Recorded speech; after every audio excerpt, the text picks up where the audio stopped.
What's up, guys? My name is Colin, and you're watching The Battle Bridge.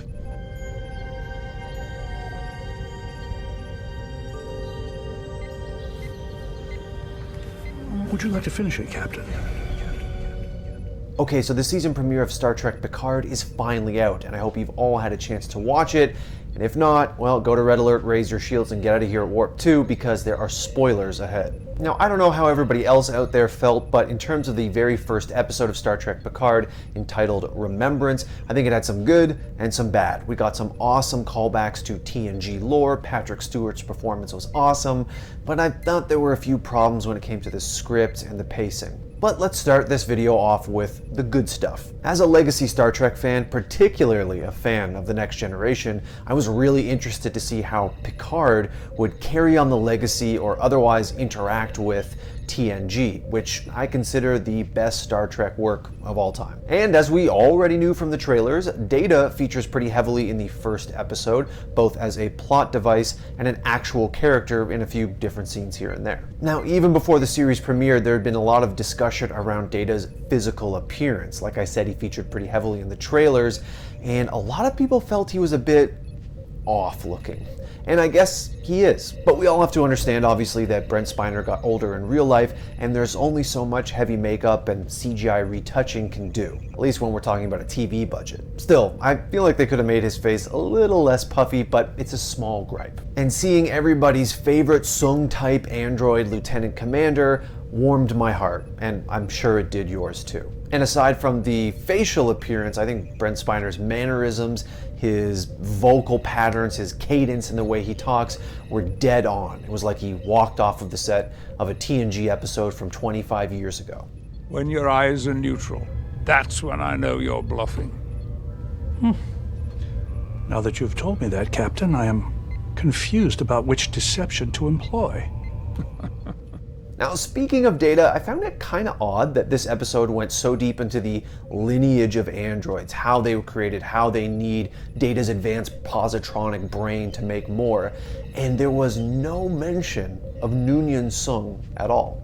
Over the years in the TNG program and the films, it's been sort of drilled into us how revolutionary, how difficult to duplicate Sung's work actually is. So you'd think they'd mention the guy here. Also, serious question, where is Lore in all of this? If the Daystrom Institute needs advanced positronic brains so much and B4 won't do, isn't Lore just like sitting in a closet somewhere? Thanks to you, dear brother.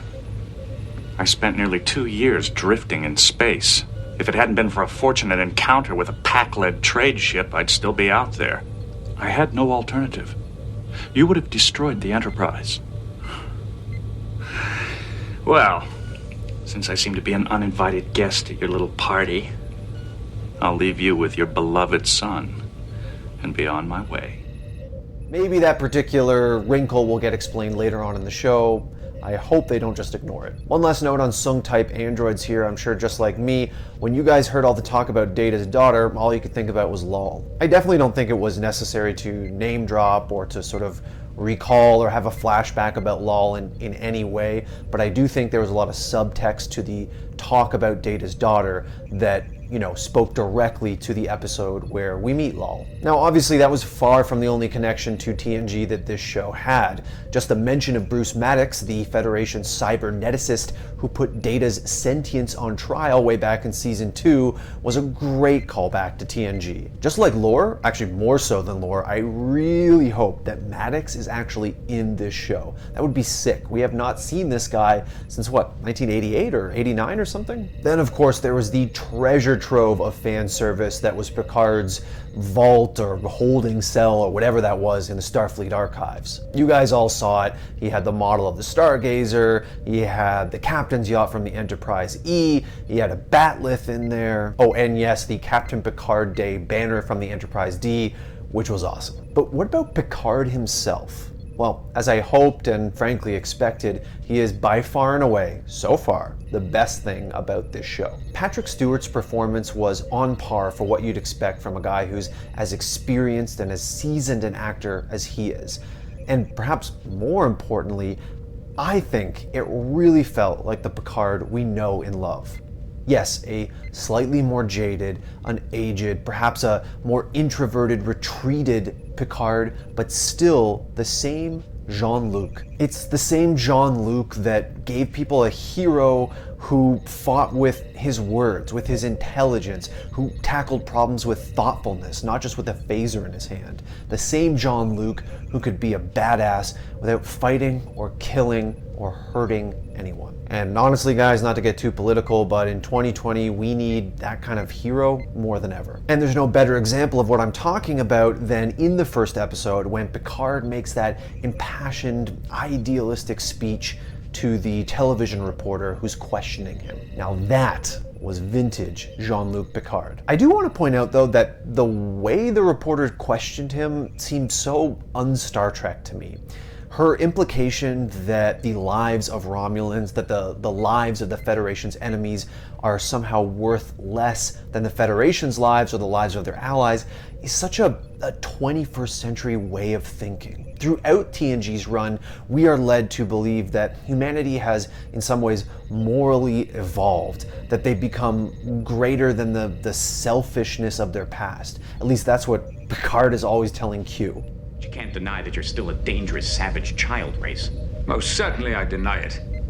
I agree we still were when humans wore costumes like that 400 years ago. Which time you slaughtered millions in silly arguments about how to divide the resources of your little world. And 400 years before that, you were murdering each other in quarrels over tribal god images. Since then, there are no indications that humans will ever change. But Picard does mention that Starfleet failed in its duties when it came to rescuing Romulan survivors after the destruction of Romulus.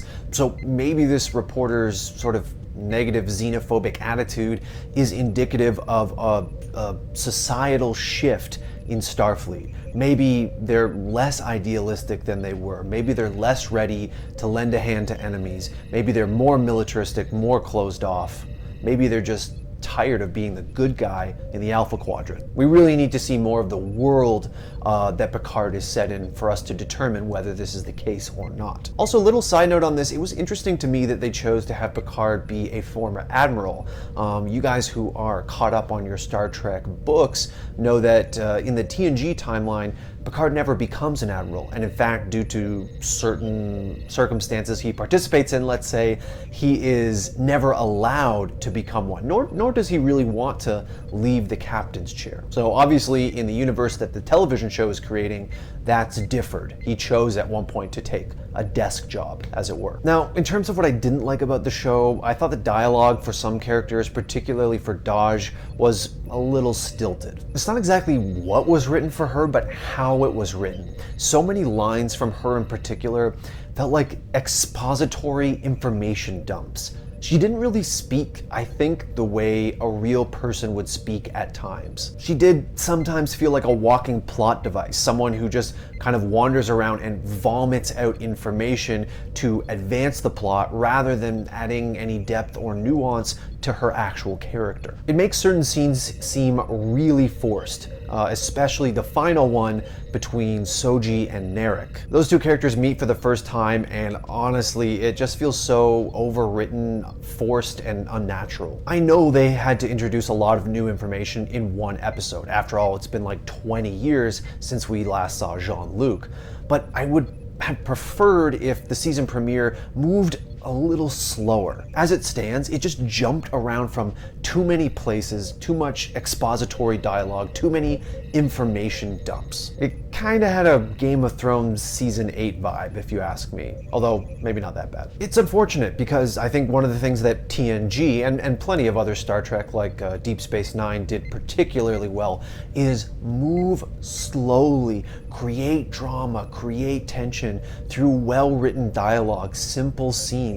Take its time, and I do hope that this new show will borrow a little of that going forward. Another thing that kind of threw me off was the setting for this. Obviously, Star Trek takes place among the stars most often, but this one was set nearly entirely on Earth. Now that makes sense, I'm not disputing the reasoning for that, but it did feel decidedly un-Star Trek didn't it? Now, in terms of the actual plot, not how it was presented, but what's actually unfolding, I gotta say I am intrigued. We've got an android running around out there who doesn't know she is one, we've got Romulan bad guys chasing her, Picard is all wrapped up in a mystery he can't resist, and hey, there's Borg technology involved. I'm in. Mr. Worf, dispatch a subspace message to Admiral Hansen. We have engaged the Borg.